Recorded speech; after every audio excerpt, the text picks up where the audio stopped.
What's up, Vinyl Community? It's your boy Chris coming at you live as always from the Man Cave. Gonna take this time, quick video, quick run through, real quick to show you guys probably the last recent finds video I will show you in 2020. Probably, but you guys know me. You guys know how I wag and wheel. You know how I get down. You never can rule past one more big jazz dig for your boy. It's not looking like it though. Funds are really tight right now. Providing Christmas for my daughter last night. Bought a bunch of stuff for her today. Got more stuff coming in. So I'm not buying very much from many other people, and I hope they understand. But I want to give my daughter a great Christmas. So stay tuned for that. But so yeah, so not really focusing very much on myself or any records for myself right now, as it should be this time of year. But I do have this excellent haul sitting here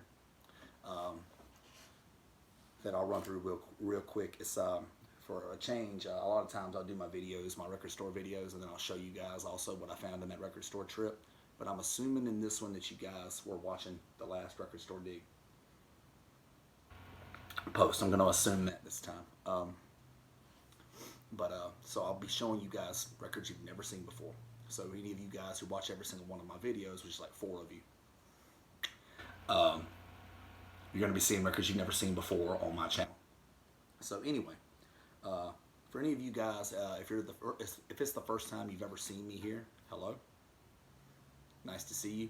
Hope you like what you see, and if you do like what you see, I hope you'll please hit the subscribe button. If you'll do me one better, if you'll hit that notifications button so that you guys can always be up to date with what's coming from you from Tunes from the Man Cave, I would be extremely appreciative.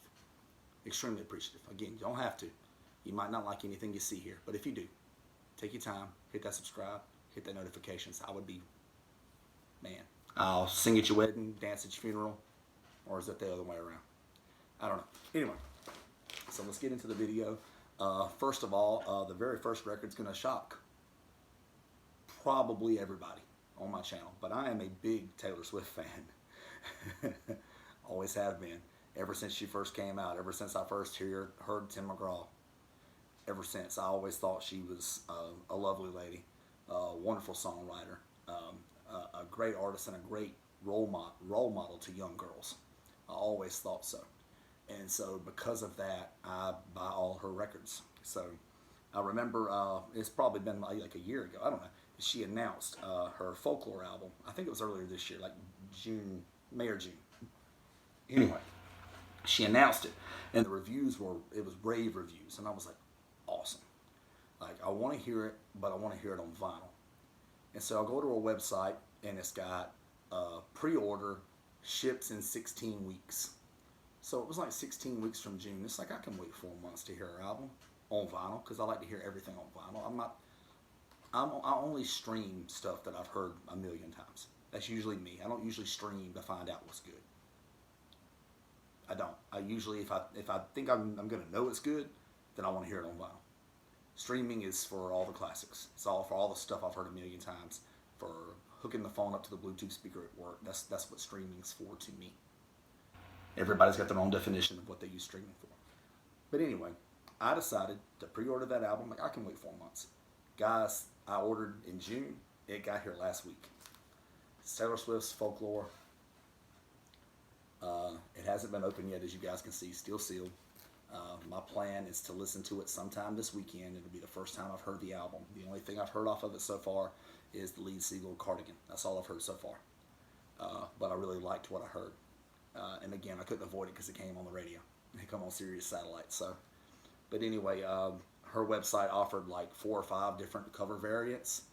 And I picked the one I like the best, and this is the one I like the best. It's like the Meet Me Behind the Mall or whatever, I think she calls it, cover version. I don't know if the vinyl's colored. I don't know. You guys would have to. You'd be better to tell me. But I'm planning on delving into it this weekend. And what's funny about that is I just got this album last week, and then lo and behold, yesterday she announces another album, which is like a sequel to this one, dropped at midnight last night, called Evermore. I'm like, damn, Taylor, I'm like, you don't got ahead of me, girl. I haven't even heard Folklore yet. So anyway, I go on the website, see if you can pre-order vinyl, and it says ships in 22, 23 weeks. I'm like, do I really want to go down this bridge again? I don't know. I hadn't made my decision yet. So, we'll see. But for now, Taylor Swift's Folklore. For any of you guys who know how awesome the album is, feel free to comment. Most of you guys probably don't come to me expecting to see Taylor Swift, but you did today, damn it. Cheers. All right, now, for those of you who come to me for jazz, you won't be disappointed. Whole heap of it here. Next up, Scotty by Shirley Scott on Prestige. The great Shirley Scott never gets enough attention, in my opinion. This is a trio session. This is Shirley on Hammond organ and piano, and George Duvivier on bass, and Arthur Edgehill on drums. This is an immaculate record. It's awesome. Sounds great. My copy's in phenomenal shape, as you guys will no doubt see.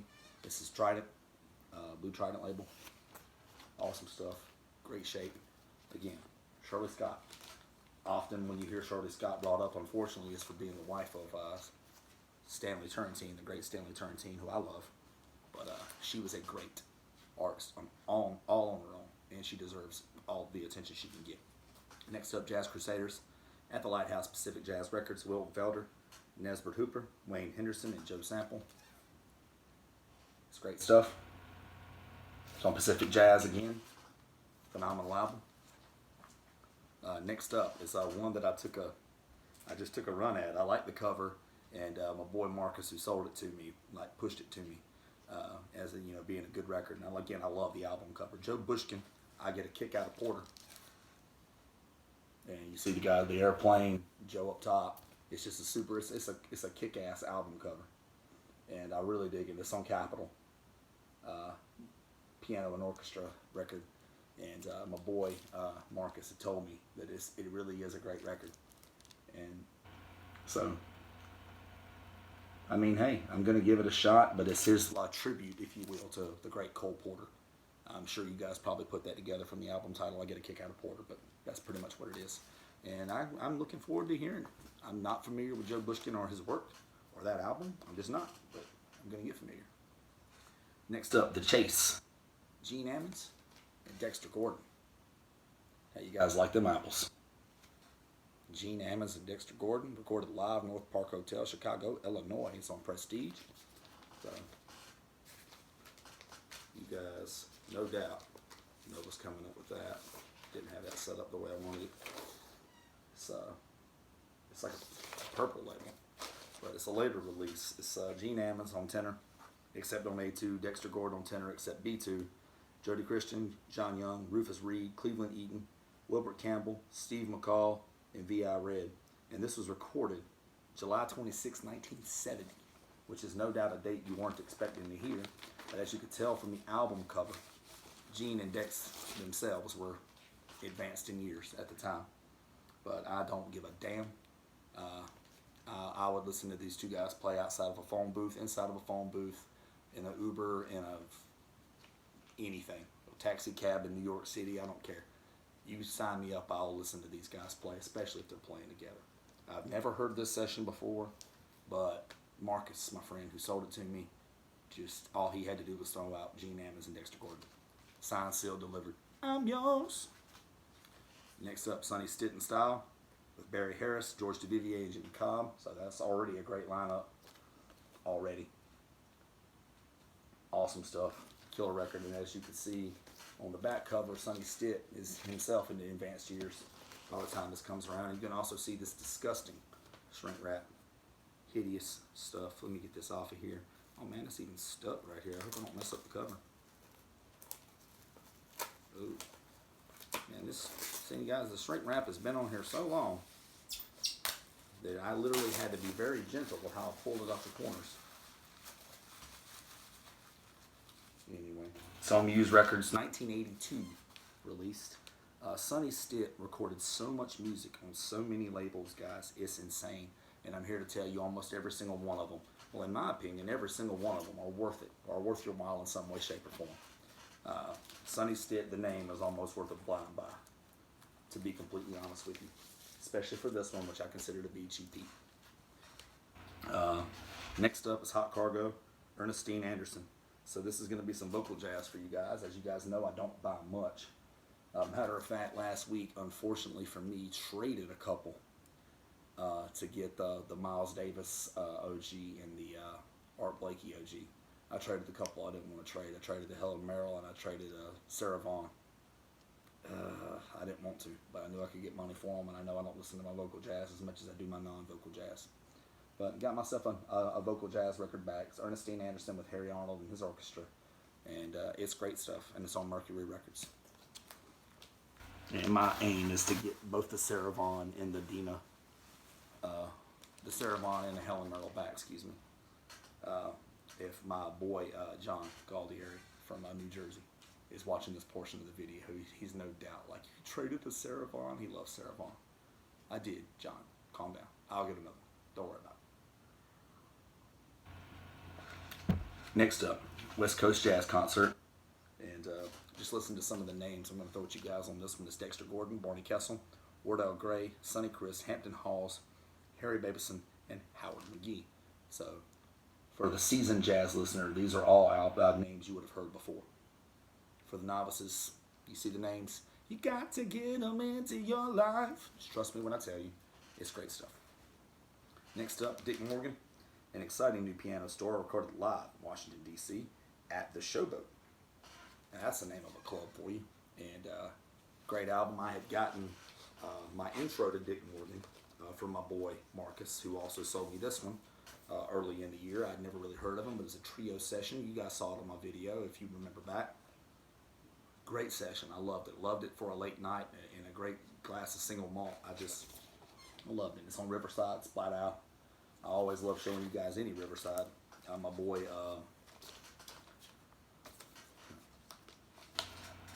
local bandography, David, dubbed me the Riverside Rambler, and for good reason. I like to live up to my reputation, guys. Riverside, got to have great stuff. Next up, Jack McDuff, Good Night, It's Time to Go. I'm going to be honest with you guys, I consider Jack McDuff worthy of a blind buy as well. He's not, your Coltrane, your Miles, your Blakey, your Dexter Gordon, your Donald Byrd. He's not those guys where you see his name and it immediately jumps out at you. Your Thelonious Monk, if you will. But every record I've ever bought with Jack McDuff on it has been fire. And this one is no exception. It's Jack McDuff, Good Night, It's Time to Go. The album cover is just kick-ass. For somebody like me who hates cigarettes and the way they smell, everything about them, it's always so cool to look at a jazz album and see a jazz artist with a cigarette. I don't know what it is. Guys just look cool as hell. Miles, Jack, whoever it is, the guys just look cool as hell. Maybe it's just because they're cooler than I could ever hope to be. I couldn't tell you, but this one, Jack McDuff on organ, of course. Harold Vick on tenor, Grant Green on guitar, and Joseph Thomas on drums. If that's not a low-key fire lineup for your ass when you look at this album and you're not expecting to see that, I don't know what is. This album's killer. Get it. Think about it, man. That's some names I just dropped on that ass right there. Anyway, if you see it, don't jump on it. Don't jump on it. Seriously, do it. Next up, Charles McPherson from This Moment On with Pat Martino, Lenny McBrown, Cedar Walton, and Peck Morrison. Out of that group, the only names I'm familiar with are Charles himself and Cedar Walton. It's on Prestige, but again, it's on Prestige, worthy of a blind buy to me. A boy Marcus, who, spoiler alert, sold me the entire stack except the Taylor Swift album I let off with. Obviously, he's not going to have any Taylor Swift albums. I don't know how he feels about her, but it's got that dark blue or purple, whatever, Prestige label, if you will. It's killer music, I'm sure. I've never heard the album, but I have no reason to doubt it. My boy Marcus says it's fire. It's on Prestige. I have to assume it's fire. I just have to. Next up, Jimmy Forrest, Forest Fire. I love the name of the album, the play off of his last name. I love that, and I love, as I always love stuff like this, but I love that it's on New Jazz. The deep groove, the purple label, wins me over every time. I'm always expecting fire. Jimmy Forrest on tenor, Larry Young, my favorite organist in jazz music ever. Thornell Schwartz on guitar, and Jimmy Smith on drums. So it's going to be a different Jimmy Smith than what you're expecting, but still, No doubt a lot of you have probably looked at Jimmy Smith and thought, Jimmy Smith played the drums. Yeah. Anyway. Figured I'd throw one at you real quick. Next up, Curtis Fuller, Boss of the Soul String Trombone. It's on Warwick Records. It's probably the only album I have on Warwick Records, but it's got Yusuf Lateef, Freddie Hubbard, Walter Bishop, Stu Martin, and Buddy Catlett. Guys, if you followed my channel long enough, you know that I no doubt just mentioned several of my all-time favorite jazz artists. In particular, Yusuf Lateef and Freddie Hubbard. And then, of course, I obviously love Curtis as well. Can't wait to dive into that one. I'm not even familiar with what the Warwick label looks like. Huh. Interesting. Great stuff. Can't wait to dive in. And as you guys know, I always save the absolute most fire for the last 3 or 4. Always. That's just the way I wag and wheel. So, I'm going to lead off with one that I had. It's a fun story. I had my boy Marcus reached out to me, asked me if I had the album. He had an original, mono copy to sell me. And I'm like, I have a copy. I'm like, it's a reissue. I don't know what reissue it is, though. Let me look. I bought it so long ago. Fun story. I bought it at a flea market for like $5. I mean, this is way back before I was like really, really into jazz. Like, this is when I had like 6 copies of every Beatles album. You feel me? This is me then. But I knew I liked jazz and I knew the names. I just, at the time, it wasn't like what it is now. But I saw this Thelonious Monk record. It's time. Thelonious Monk. And $5 on it. I just grabbed it. I was like, ooh, cool. Grabbed it. Never thought about it at the time. I didn't know shit about pressings. But you don't have to know shit about pressings to know that a Thelonious Monk record is worth $5. And I pulled the record out and it's clean. So I'm like, damn. So I took it home. I listened to it one time, I think. Ever. Because you guys, I've told you about my listening habits. I have so little free time that almost all my time is spent listening to records I just got. So I have, when you combine not much free time with always getting in new records, that amounts to spending all your time listening to what you just got. Unfortunately. Every so often, I just get in the mood to hear one, and I just throw on one of my favorites. Obviously. That's only a couple times a year. Most of the time, I spend listening to records I just got. So, but this one will be getting another listen. Because it's Monk, it'll probably be tonight with a glass of whiskey. Because that's how I like my Monk. But anyway, the title, come to find out, was like a Spanish reissue, super clean. Like, I couldn't find it on Discogs. I couldn't find it on eBay. The label looked completely different. I wish I still had it to show it to you guys, but as soon as I found out I was getting this, I gifted it to my boy, Corey, my friend. I just gifted it to him. I didn't know what it was worth. I had no way of knowing what it was worth, so I just gifted it to him. He's my boy, why not? So, anyway, it's Thelonious Monk on piano, Charlie Roos on tenor sax, Butch Warren on bass, Ben Riley on drums. And it's a killer record. And, hey, I mean, what am I doing here? Nice, sturdy, no splits, no seams, no problems. The 2i Columbia mono. Thrilled as hell to have it. This one right here is going to be an album that I've had for the 3rd time officially. It's the Big Sound, Gene Ammons All Stars. And so you guys have probably seen it 3 times, but 3 different albums, 3 different copies, I should say. The Big Sound, Gene Ammons All Stars, was John Coltrane, Jerome Richardson, Paul King of Shit, and Pepper Adams. I had a mono Trident in great condition, but then I got presented with the opportunity to have another mono Trident in like near mint, and I was like, okay, well, obviously I got to take them up on that. And then I got the offer for this original mono with the Bergenfield, New Jersey labels in VG Plus. So original VG Plus outweighs reissued near mint. At least it does to me. So here I have it. And my goal is to one day, on every single session, that John Coltrane ever played on. I know that's quite an undertaking, but I'm only 35 years old. I got time. Next up, down to the final two, heavy hitters. Listened to both of them already today. Fun fact, today's been it's been the first day off during the week that I've had just to myself since last December. A fun fact, since last November. It's by the first, last November. So I'm enjoying it, to say the least. Next up, Evolution. Rashawn McCord III. You guys have seen this record on my channel before, but what you saw was Blue Label, Black Pete. What you see now is Splat Out. That's an original mono pressing, boys and girls. That's the New York USA labels. That's Rashawn McCord on trombone. That's Lee Morgan on trumpet. Jackie McLean on alto. Bobby Hutcherson on viols. Bob Cranshaw on the bass, and Anthony Williams on the sticks. I've wanted original mono pressing of this one forever.